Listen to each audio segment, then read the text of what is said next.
Bien, continuando con el video anterior, ¿sí?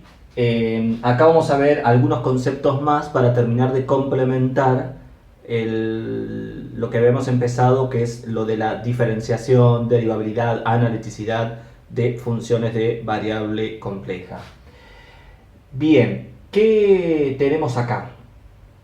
Bueno, por ejemplo, vamos a tener el concepto de función armónica, ¿sí? El concepto de función armónica es para campos escalares. Es para campos escalares. Ahora usted dirá, ¿y qué tiene que ver, ¿no? con las funciones analíticas? Bueno, están íntimamente relacionadas. Vamos primero con la definición, ¿sí? P de xy. P de xy es un campo escalar. Ahora voy a decir xy, no voy a decir xy porque estamos hablando de un campo escalar, ¿sí? Cuando trabajemos con variable compleja, entonces ahí voy a volver de vuelta a la y. Pero mientras tanto, P de xy. Entonces, el campo escalar de dos variables, P de xy, es armónica en un conjunto de contenido o igual en R2, es decir, en el plano, si y solo si suceden estas dos cosas. Que esa función P, ese campo escalar P, es de clase C2, acuérdense de análisis 2, que un campo escalar sea de clase o que una función sea de clase C2, ¿sí? Significa que la función, las derivadas, en este caso las derivadas parciales primeras respecto de x y de y, y las derivadas parciales segundas respecto de x y de y son todas continuas, ¿sí? Eso significa que sea de clase C2, ¿se acuerdan? Bien, entonces, P tiene que ser de clase C2, ¿sí? Y además se tiene que cumplir esta ecuación diferencial. La derivada parcial segunda de P respecto de X dos veces más la derivada parcial segunda de P respecto de Y dos veces es igual a 0. Esto que tenemos acá es lo que se conoce como una ecuación diferencial parcial. Ecuación diferencial parcial. Ecuación porque tenemos una función P cuyas derivadas parciales segundas respecto de X y de Y es igual a 0, ¿sí? Donde muchas veces uno necesita hallar esa función P. Decíamos entonces, diferencial parcial porque aparecen justamente las derivadas parciales.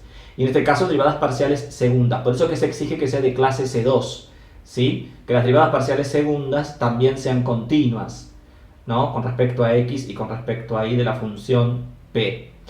Esa ecuación que está escrita acá arriba, esta ecuación que está escrita acá arriba también se dice que es una ecuación diferencial parcial incompleta. Incompleta porque faltan las derivadas parciales primeras, ¿sí? De orden 2, el orden es la derivada más alta, a la cual aparece en este caso la función P, que es segunda, derivada segunda, así que es de orden 2. De grado 1, ¿sí? Acuérdense lo de orden y grado para ecuaciones diferenciales de grado 1 porque justamente las derivadas más altas están elevadas a la 1, ¿sí? Y además está igualada a 0, que para algunos autores, ¿no? El concepto de que una ecuación diferencial está igualada a 0 significa que es homogénea. En este caso, entonces es una ecuación diferencial parcial incompleta de orden 2, grado 1, homogénea, todo eso. Pero tiene un nombre, obviamente, ¿no? Esta ecuación diferencial parcial se le debe a un gran matemático llamado Laplace. También se la conoce como ecuación de Laplace o ecuación diferencial de Laplace, ¿sí? O también se la conoce como ecuación del potencial. Ahora vamos a ver por qué lo de la ecuación del potencial. Si acá introducimos notación vectorial, ¿sí? Si introducimos notación vectorial, esto de empezar a trabajar con gradientes, con el famoso nabla, ¿sí? Que ustedes han visto en análisis 2, esa ecuación diferencial parcial se la puede escribir de una manera más compacta. ¿Y cómo la vamos a escribir? La vamos a escribir así, como nabla cuadrado de P igual 0, donde a nabla cuadrado se lo conoce como laplaciano. ¿Qué significa entonces? Que un campo escalar P de xy es armónica en un conjunto de contenido o igual a R2 si y solo si esa función armónica es, esa función, es de clase C2 y si su laplaciano es nulo. Fíjense que acá tenemos nabla cuadrado de P. Nabla cuadrado de P es nabla por nabla de P. Es decir, que estamos hablando de, recordemos, los teoremas vectoriales y las funciones en el campo vectorial. Decíamos, nabla por nabla de P sería la divergencia del gradiente de P. De hecho, justamente es eso, nabla cuadrado. Acá tenemos justamente una observación. ¿sí? Si supongamos que tuviésemos un campo vectorial ahora, un campo vectorial B, definido por el gradiente de un campo escalar phi, repito, tengo un campo vectorial B definido por el gradiente de un campo escalar phi, si aplicamos gradiente a ambos miembros, es decir, nabla a ambos miembros, nabla por el campo vectorial B igual a nabla por nabla de phi, eso no es otra cosa que nabla cuadrado de phi, ¿sí? Igual 0. ¿Qué significa entonces? Que si el campo vectorial B es el gradiente de un campo escalar phi, entonces la divergencia de ese campo vectorial, que es equivalente a decir la divergencia del gradiente del campo escalar phi, es decir, el laplaciano de phi va a ser siempre 0. Y esa función phi justamente, cuyo gradiente me da el campo vectorial B, esa función phi no es otra cosa que la función potencial. Por eso que a la función phi, o en este caso a la función p, ¿sí?, se la conoce como función potencial, y nabla cuadrado de p igual 0, ¿sí?, además de llamarse la ecuación de Laplace, muchas veces también se la conoce como ecuación del potencial. Bien, hecho esta aclaración, esto es para funciones reales de dos variables reales. Obviamente que el concepto de función armónica después se puede extender a funciones reales de 3 variables, 4, 5, 20 variables, ¿sí? Pero acá nos vamos a abocar específicamente a funciones reales de dos variables, que es lo que nos interesa, porque es lo que va a estar relacionado con las funciones analíticas, ¿sí?, cuya parte real y cuya parte imaginaria son funciones reales de dos variables reales, ¿sí? Pero decíamos, el concepto de armónica se puede extender a n dimensiones. Entonces, bueno, acá vamos a tener un teorema importante que relaciona justamente las funciones armónicas con las funciones analíticas, ¿sí? Este teorema importante que dice que dada una f de z igual a u más ib, es decir, una u de xy más ib de xy, ¿sí?, donde, como ven acá, acuérdense, f pertenece a las funciones holomorfas en D, es decir, ¿qué es lo que estamos diciendo? Que dada una f de z, cuyas componentes son u de xy más i b de xy, y además f es analítica en D, esto, ¿se acuerdan?, significa que f es analítica en D, ¿sí? Y además, la u y la b, que son la componente real y la componente imaginaria de f, además, la u y la b son de clase C2, es decir, que la u y la b y sus derivadas parciales hasta las segundas, hasta las derivadas parciales de orden 2, son todas continuas, ¿sí? Si pasa esto, si f es analítica en D y la u y la b son de clase C2, entonces la u y la b van a ser funciones armónicas. La u y la b van a ser funciones armónicas llamadas conjugadas armónicas. Entre ellas, ¿sí?, la u y la b al par v se las conoce como conjugadas armónicas. ¿Cómo se lo va a simbolizar esto? Bueno, fíjense que acá estamos poniendo u pertenece a A barra D. ¿Qué significa A barra D? Es una notación parecida a esta. U perteneciente a A barra D significa que U pertenece a las funciones armónicas sobre el conjunto D. Porque esto, por ejemplo, esta ecuación, que es la ecuación de Laplace, esta ecuación se verifica sobre un conjunto, por lo general se verifica sobre un conjunto D. Entonces, a eso nos referimos, que tanto la U, la parte real de esta f de z analítica, y la parte imaginaria de esta f de z analítica, ¿sí?, ambas son funciones armónicas sobre el conjunto D. Entonces, ¿qué es lo que estamos diciendo acá? Que si f de z es analítica sobre un conjunto D, entonces sus componentes, la u y la b, van a ser funciones armónicas sobre ese conjunto D. Bien, ¿qué tiene que ver? Bueno, acá estamos relacionando, como ven, funciones analíticas con funciones armónicas. ¿Qué tiene que ver esto? Bueno, porque muchas veces en las aplicaciones, ¿sí?, uno, por ejemplo, puede estar trabajando, supongamos, ¿no?, que tenemos una función de este tipo, donde, por ejemplo, la u me da una función u de xy, ¿sí?, una función real de dos variables reales. U de xy, por ejemplo, me pueden representar líneas de fuerza o líneas de corriente, ¿sí? Y muchas veces decíamos, en ciertos fenómenos, en vez de trabajar con solamente una característica en particular, que es justamente esta cuestión de trabajar con líneas de fuerza, líneas de corriente, podemos ir en busca de la conjugada armónica, es decir, podemos ir en busca de la b, que va a ser otra función real de dos variables reales, que me van a representar justamente, si la b es la conjugada armónica de la u, ¿sí?, me va a representar lo que son las líneas equipotenciales o de igual potencial. Entonces, ¿qué significa? Que dadas las líneas de corriente o líneas de flujo, podemos ir en busca de las líneas equipotenciales, ¿sí?, o viceversa. Dadas las líneas equipotenciales, podemos ir en busca de las líneas de corriente o líneas de flujo. Ahora bien, porque uno presupone que tanto la U como la B son partes de una f de z analítica, en base a este teorema. Entonces, ¿en qué va a consistir, por ejemplo, la cuestión? Que me van a dar, por ejemplo, una función u de xy y yo voy a ir en busca de su conjugada armónica, que va a ser la b. Tal que la u más ib, es decir, tal que si yo las combino de esta manera, me va a dar una f de z analítica. O me podrían dar la b, me podrían dar la función v de xy, ¿sí?, que si es armónica, voy a ir en busca de su conjugada armónica, que va a ser la u, ¿sí?, tal que combinadas de esta manera me da una f de z analítica. Esa sería la cuestión, ¿sí? Entonces decíamos hoy que si la u me representa las líneas de corriente o de flujo y la b me representa las líneas equipotenciales, ¿sí?, esta función f de z, que tiene estas particularidades que estamos diciendo acá, esta función f de z se la conoce como potencial complejo electrostático, que es una de las tantas aplicaciones, ¿no?, de las funciones de variable compleja. Si la u y la b obedecen a estas características, ¿sí?, si la u de xy yo la igualo a una constante k, es decir, acuérdense de análisis 2, que si yo a una función de dos variables la igualo a una constante k y le voy dando valores a la k, y graficamos eso, que vamos obteniendo curvas de nivel, ¿se acuerdan?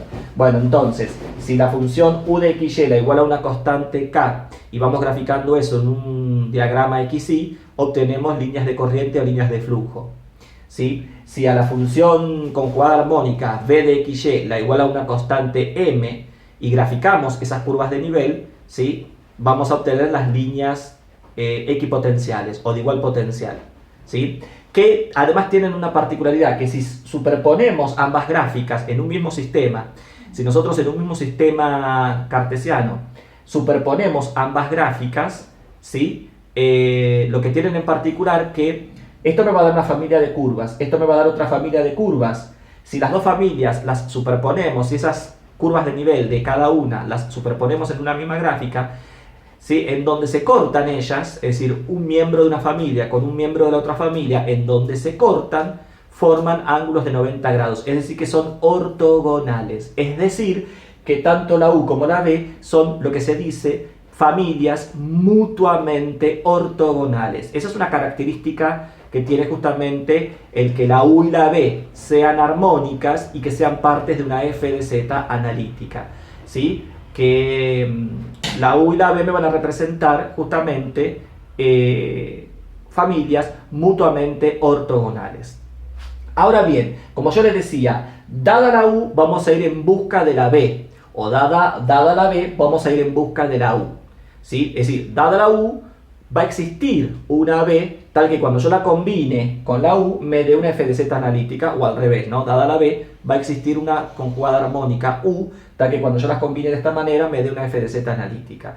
Pero acá hay que hacer una observación, ¿sí? Yo esto siempre lo comento, lo hago más como lúdico, como para que se entienda. Imagínense que yo acá tengo una caja de funciones armónicas U, ¿sí? Un montón de funciones armónicas U. Y acá tengo una caja de funciones armónicas V, ¿sí? Acá tengo una caja de funciones armónicas U y acá una caja de funciones armónicas V. Entonces yo tomo una función U cualquiera, ¿sí? Tomo una función armónica, yo ya sé que verifica la ecuación de Laplace, ¿sí? Sé que verifica, lo primero que uno tiene que hacer es eso.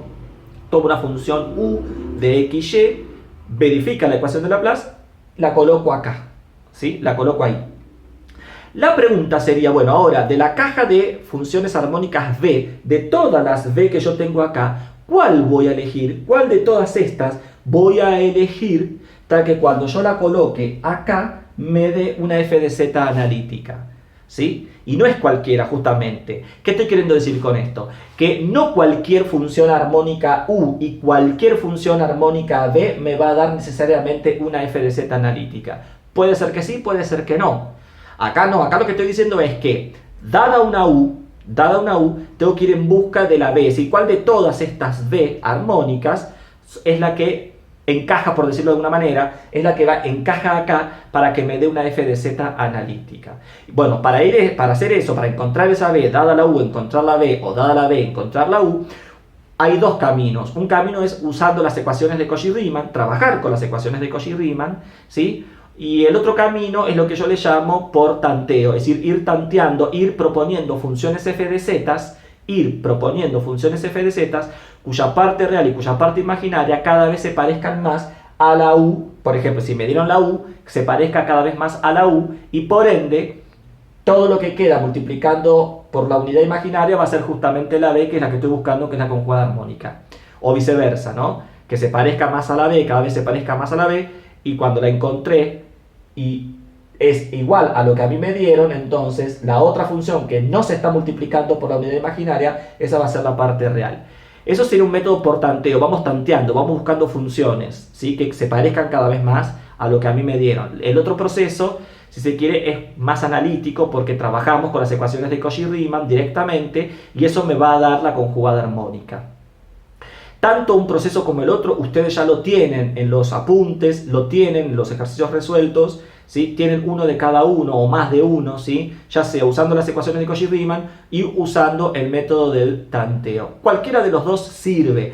Lo que pasa es que muchas veces, si a mí me dan una función U muy complicada o una función B muy complicada y yo quiero utilizar las ecuaciones de Cauchy-Riemann, ahí realmente se complica mucho más todavía. Entonces conviene más el método de ir tanteando funciones, ¿sí? Pero en la mayoría de los casos, cualquiera de los dos métodos me permiten, dada una, poder encontrar la otra que es la que corresponde para que me dé una f de z analítica, porque yo estoy suponiendo, dada la U que es armónica, yo estoy suponiendo que la U es la parte real de una f de z analítica, es decir, existe una f de z analítica donde la U es la que a mí me dieron y voy en busca de la B.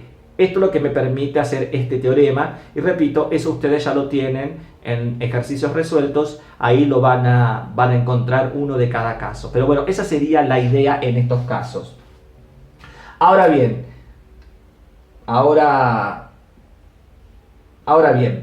decíamos, como hablamos en el otro video, ¿sí?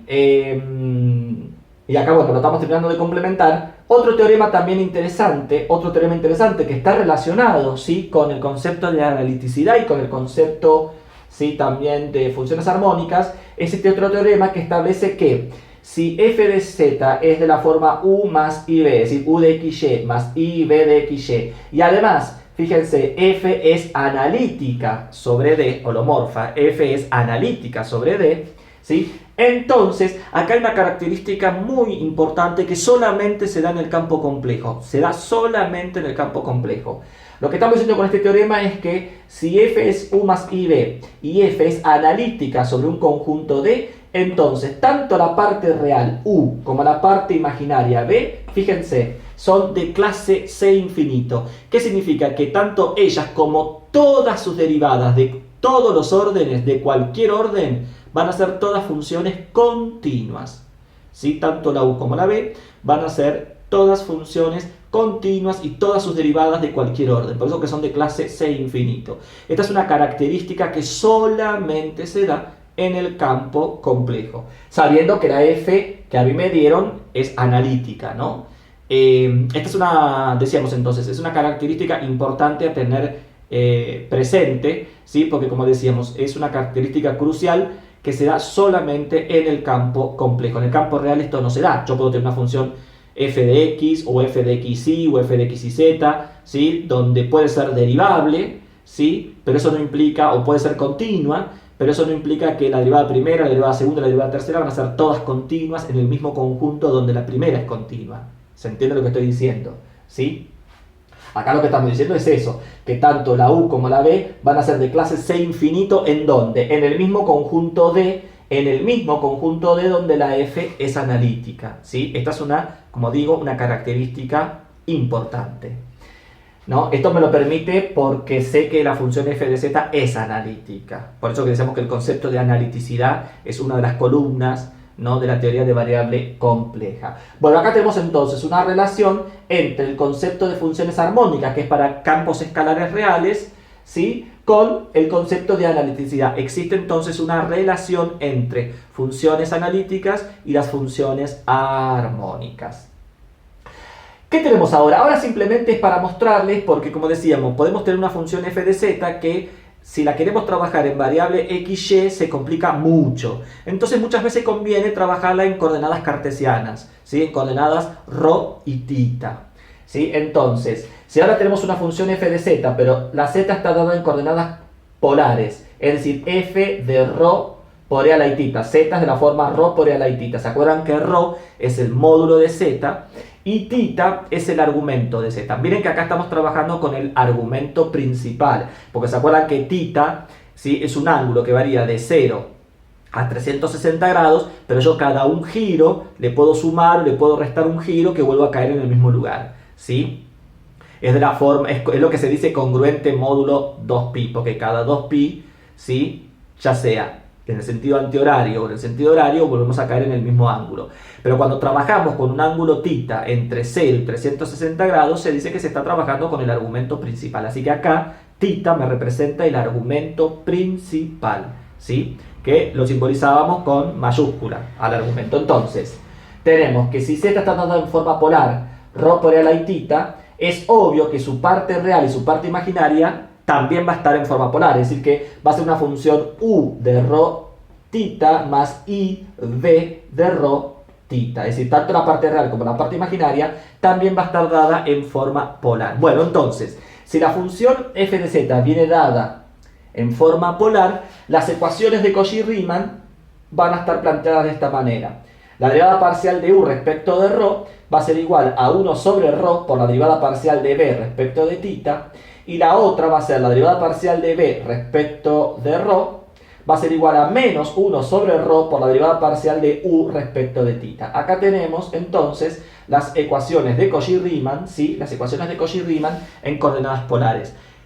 ¿Cómo se deduce esto? Bueno, trabajando con las ecuaciones de Cauchy-Riemann en coordenadas cartesianas y aplicando regla de la cadena, ¿sí?, aplicando regla de la cadena.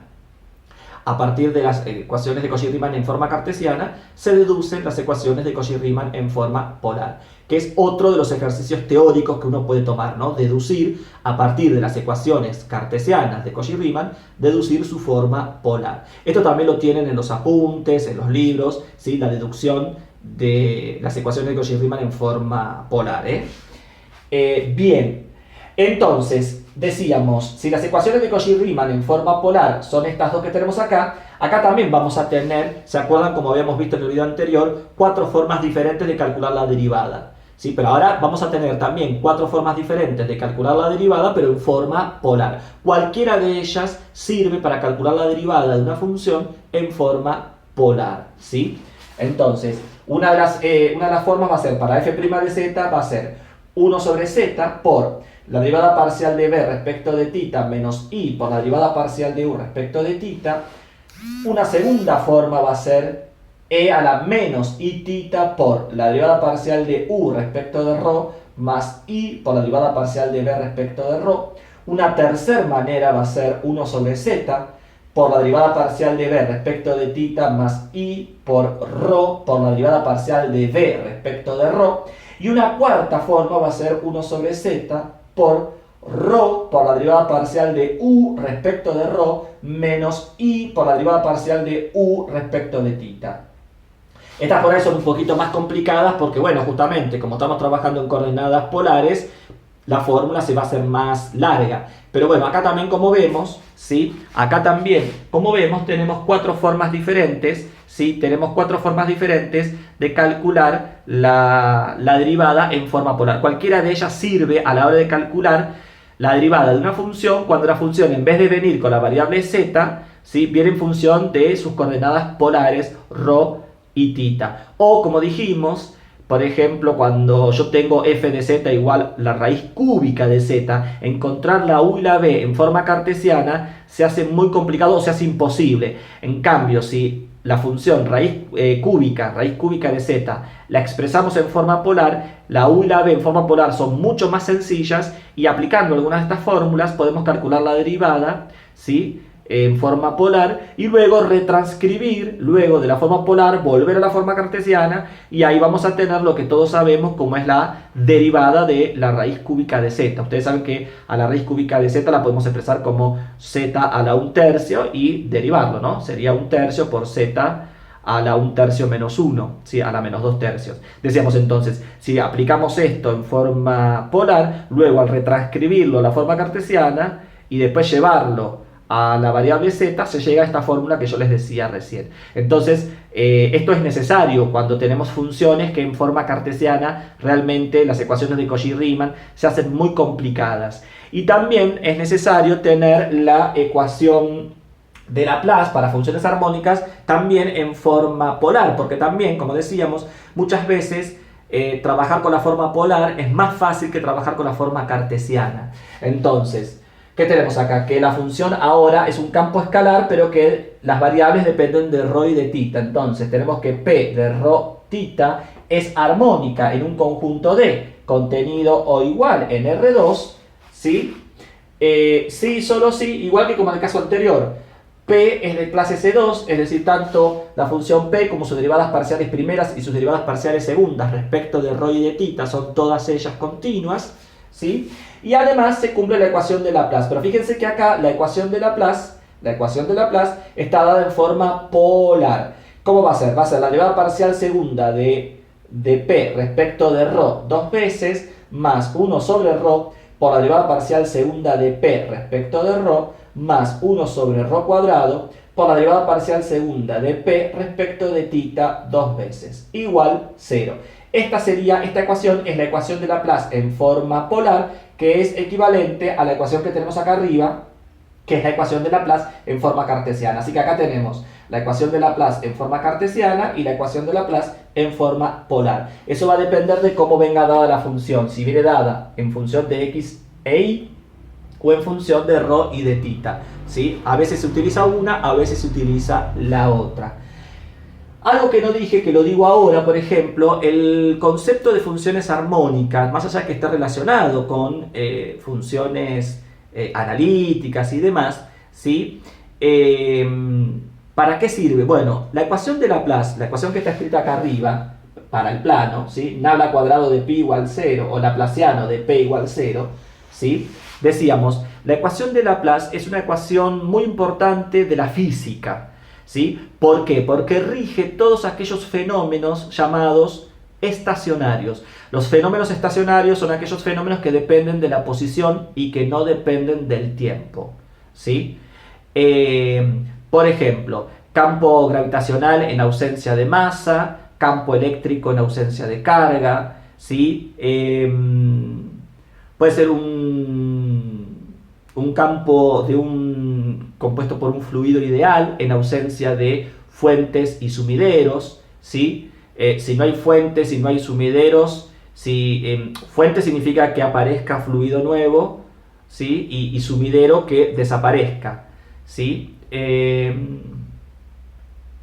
Ahí, bueno, eso está relacionado, ustedes lo habrán visto en análisis 2, está relacionado con el concepto de divergencia y rotacional, ¿no? Porque si no hay fuentes y no hay sumidores significa que siempre se mantiene constante, ¿sí? Entonces ese flujo, ¿sí?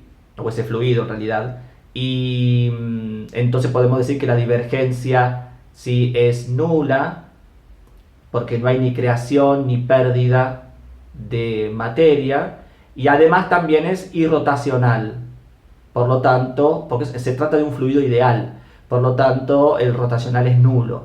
Digo, son algunas de las aplicaciones, pero la ecuación de Laplace, como decíamos, la ecuación de Laplace va a aparecer justamente en todos esos fenómenos de tipo estacionarios, va a aparecer en todos esos fenómenos que tienen que ver con distribución de potenciales, y eso va a estar íntimamente relacionado con el tema que viene después, que es el de transformación o transformación conforme, ¿sí? Porque justamente me van a dar una distribución de potencial en el campo XY a partir de, y me van a pedir hallar la distribución de potencial donde justamente va a aparecer la ecuación de Laplace, ¿sí? Pero ¿qué pasa? En el campo XY es muy complicada trabajarla, entonces uno aplica una transformación que va a ser conforme. Ya se acuerdan que hemos visto el concepto de transformación conforme en una clase virtual, ¿sí? Y además lo tienen en uno de los apuntes de transformación. Se la va a transformar al plano V, se va a hallar la distribución de potencial en el plano V, donde va a volver a aparecer la ecuación de Laplace, y luego se va a aplicar la transformación inversa para llevar al campo XY, que es el problema original. Pero digo, ahí estamos relacionando varias cuestiones. Estamos relacionando transformación conforme, estamos relacionando el concepto de la ecuación de Laplace, funciones armónicas, funciones analíticas, ¿sí? Porque para ir de un campo al otro se aplica una función f de z que tiene que ser analítica. Digo, estamos combinando varios de estos temas que venimos hablando hasta ahora. Pero decíamos entonces, la ecuación de Laplace, ¿sí? Es una ecuación de la física muy importante. También aparece en teoría de los campos, ¿sí? Esta ecuación decíamos que también aparece relacionada con la ecuación de Poisson. Si en vez de estar igualada a 0 estuviera igualada a una función que depende de x y de y, entonces ahí va a aparecer la otra ecuación, que es la ecuación de Poisson. Pero bueno, no es este el caso. Acá uno trabaja con la ecuación de Laplace, que es justamente cuando está igualada a 0. Pero tiene aplicaciones, está íntimamente relacionada con muchos fenómenos, ¿sí? De la física, ¿sí? Así que simplemente esto es una síntesis de lo que ustedes tienen en los apuntes relacionado con el video anterior, que tiene que ver con el concepto de continuidad, diferenciabilidad, analiticidad de funciones. Y para terminar simplemente voy a mostrar un pequeño ejemplito. Es un ejemplito que muchas veces yo lo he tomado en algún final, lo pido en algún final, ¿no? Un verdadero o falso, ¿sí? Que está relacionado con esto, ¿no? Donde dice que, por ejemplo, si el par V son conjugadas armónicas, entonces el par VU, es decir, al revés, el par VU son conjugadas armónicas, ¿sí? Si el par V son conjugadas armónicas, entonces el par VU son conjugadas armónicas. ¿Verdadero o falso? Bueno, lamentablemente es falso, porque, como yo dije, dada la U, vamos en busca de la conjugada armónica, que va a ser la B, ¿sí? Ahora, si me dieran la B, voy a ir en busca de la conjugada armónica, que como vamos a ver, la conjugada armónica de B no es U, la conjugada armónica de B va a ser menos U, ¿sí? ¿Cómo lo demostramos? Muy fácil, justificación.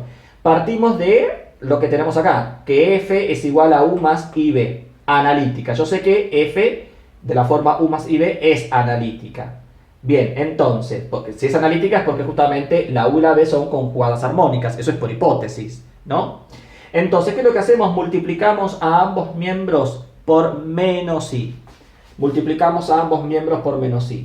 Menos I por F nos queda menos IF, y menos I por U más IB, si hacemos distributiva, nos queda B menos IU, porque recuerden que menos I por I sería menos I al cuadrado. I al cuadrado es menos 1, que con el menos que traíamos se hace, ¿sí?, más.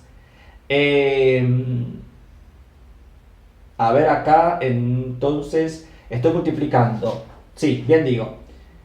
Porque me quedó una duda, pero no, está bien. Es menos I por U es menos IU. Y menos I por IB, I por I es menos 1, que con el menos que traíamos se hace positivo. Es B. Había visto otra cosa, por eso me quedé como tildado. Bien, entonces, llamamos a menos IF lo llamamos de otra manera, G, porque en definitiva a una función f que yo la multiplique por una constante, en este caso imaginaria, no me varía nada, sigue siendo una función compleja, así que la llamo de otra manera, G. Entonces tenemos una función g de z de la forma v menos iu, que también va a ser analítica. ¿Por qué? Porque f es analítica. Como f es analítica y yo la estoy multiplicando por una constante, entonces esta nueva función es analítica. Por lo tanto, si esta nueva función es analítica, dada la parte real, miren que ahora la parte real, ¿quién es? Es b. Dada la parte real b, que va a ser armónica, ¿quién es la conjugada armónica? Menos u. Por lo tanto, dada la b, la conjugada armónica ahora va a ser menos u, y no va a ser u como decía en el enunciado. ¿Sí? Repito, en esta nueva función g igual a b menos iu analítica, la B y la U son armónicas, pero dada la B, que es la parte real, ahora su conjugada armónica va a ser menos U, que es lo que tenemos acá. Por eso que esta proposición que tenemos acá es falsa.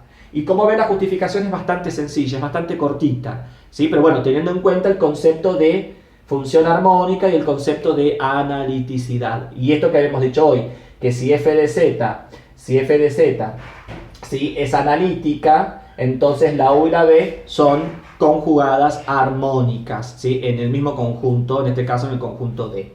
Bueno, como vemos entonces, esto es una, como siempre digo, una pequeña síntesis que ustedes la van a complementar con los apuntes, ¿no?, como para darle un cierre a la parte de diferenciabilidad, analiticidad y funciones armónicas. En próximos videos seguiremos avanzando ya con los temas que faltan de variable compleja. Espero que se haya entendido, ¿sí? Como siempre, cualquier duda me consultan y bueno, a seguir trabajando. Nos vemos en el próximo video.